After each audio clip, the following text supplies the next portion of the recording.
Hi, I'm Cecile, and as last week we talked about Barbados, today I'm going to talk more about the history of myths. What am I going to discuss? I'm going to talk about the history of Barbados and who lived there, also how the myths came. The first arrivals were the indigenous people. They came in 1623 and they were called Amerindians, and they came from Venezuela.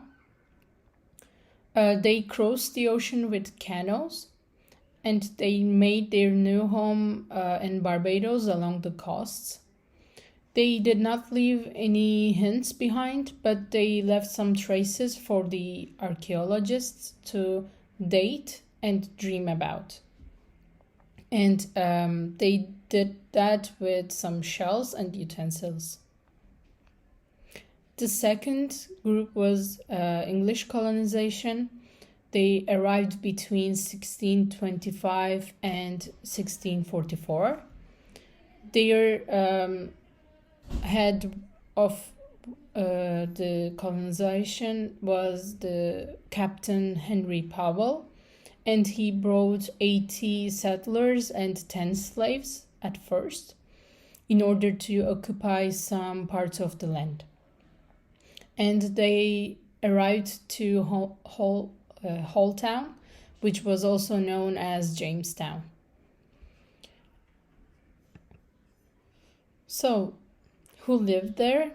Apart from the Caribbeans and Barbadians, Amerindians came first, and then some Portuguese men arrived.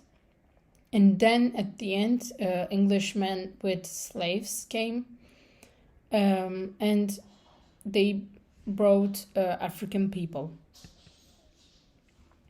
As the myths and folklore, the folklore of Barbados goes back to the African roots. So many people believe that they have involved some methods to keep ghosts from returning to haunt living people. These methods include sprinkling rum to the ground, walking into the house backwards, and hanging herbs from windows and doorways. And there were two figures. They were called Hartman and Baku. So Hartman was known as a man who stole the hearts of people, and which was mostly preferred the innocent children hearts. No one did know what he looked like, and there were more than one. So people would not go anywhere alone. They would always travel in groups, and they did not stay home alone. They would always be some people staying together in their home. And the other one is Baku. Bakus are dwarf-like animals, and they only ate banana and milk. And they were said that they live in the rum bottles. So as a myth, the Barbadian people has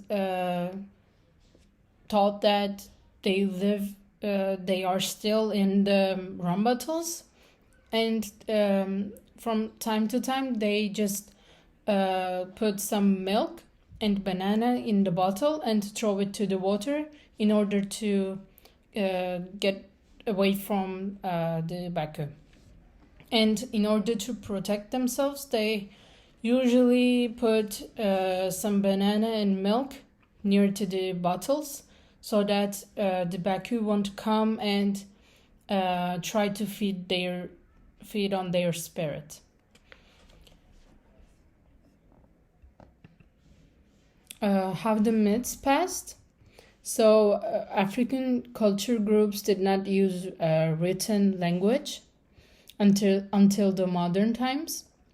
They used oral traditions, and they passed the myths, legends, and histories from generation to generation verbally. And also, in some parts, they had some storytellers, which also passed them by verbally.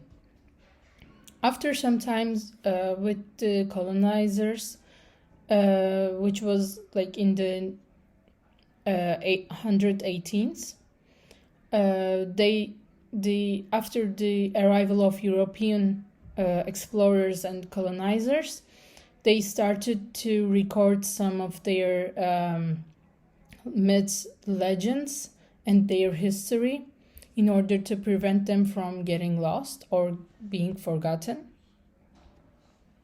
So, as the conclusion, even though Amerindians, Portuguese, and English people lived in Barbados, the main myths were from African culture, and it might be due to the colonization, because the Barbadians were being colonized, and Africans were slaves in that time, and maybe they felt close to each other, and they have merged their groups, like they have merged their culture, their stories, and I believe that they have shared their identity together to become one, because after some time they did a revolution and Barbados gained its independence. And these are my references, and thank you for listening.